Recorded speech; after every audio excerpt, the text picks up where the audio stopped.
জানা। সাবান আবিষ্কারের আগে মানুষ শরীর পরিষ্কার করত কিভাবে?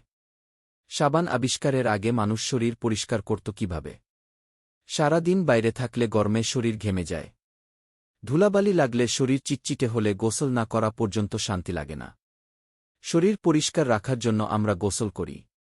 এর জন্য সাধারণত সাবান ব্যবহার করি।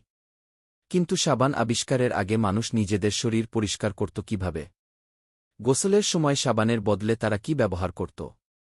সাবানের একটা সহজ, সুন্দর ও দীর্ঘ ইতিহাস আছে। শত শত বছর ধরে মানুষ পানি দিয়ে গোসল করেছে। উদাহরণ হিসেবে সিন্ধু সভ্যতার কথা বলা যায়।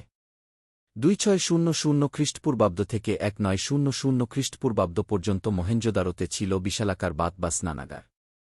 বর্তমানের ভারত, পাকিস্তান ও আফগানিস্তান জুড়ে ছিল মহেঞ্জোদারোর অবস্থান। এই স্নানাগারটি ছিল পৃথিবীর প্রাচীনতম গণস্নানাগারগুলোর মধ্যে অন্যতম। সেখানে সম্ভবত কোনো সাবানের ব্যবস্থা ছিল না।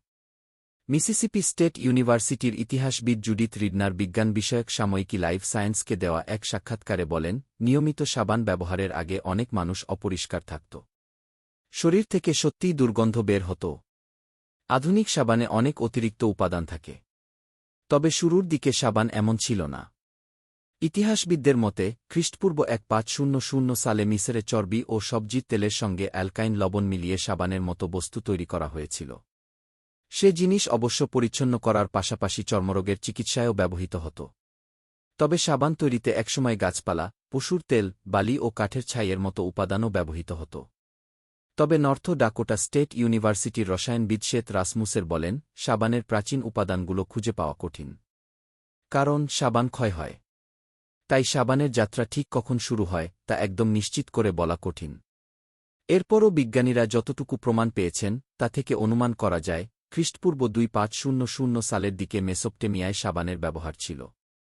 তার আগে সুমেরীয়রা সাবানের পরিবর্তে পানি ও সোডিয়াম কার্বনেট, চুনাপাথর ব্যবহার করত। গাছের ছাই থেকে তৈরি করত লবণ।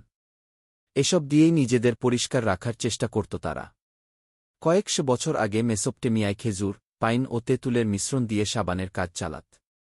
এ ধরনের মিশ্রণ আধুনিককালের সাবানের মৌলিক উপাদানগুলোর সঙ্গে মেলে। যেমন ক্ষারের কাজ করত তেঁতুল আর তেল হিসেবে ব্যবহৃত হতো খেজুর। রিডনারের মতে আধুনিক সাবানের সঙ্গে প্রাচীন সাবানের খুব বেশি পার্থক্য নেই। কিন্তু প্রাচীনকালে মানুষ কিভাবে সাবানের মতো বস্তু তৈরি করল? রিডনার মনে করেন মানুষ সম্ভবত অজান্তেই সাবান তৈরি করেছিল। পশুর চর্বি ও সবজির তেল লবণে মেশালে সাবানের মতো কাজ করত। ব্যাবিলন ও প্রাচীন মিসরে ঐতিহাসিকেরা এমন প্রমাণ খুঁজে পেয়েছেন।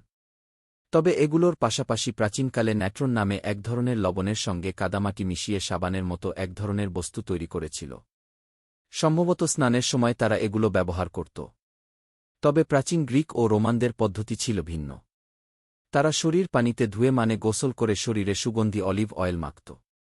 এরপর বাঁকা কিছু দিয়ে, বর্তমান বাঁশের চটার মতো, শরীর থেকে তেল মুছে ফেলত। এভাবে তারা গায়ের দুর্গন্ধ দূর করত।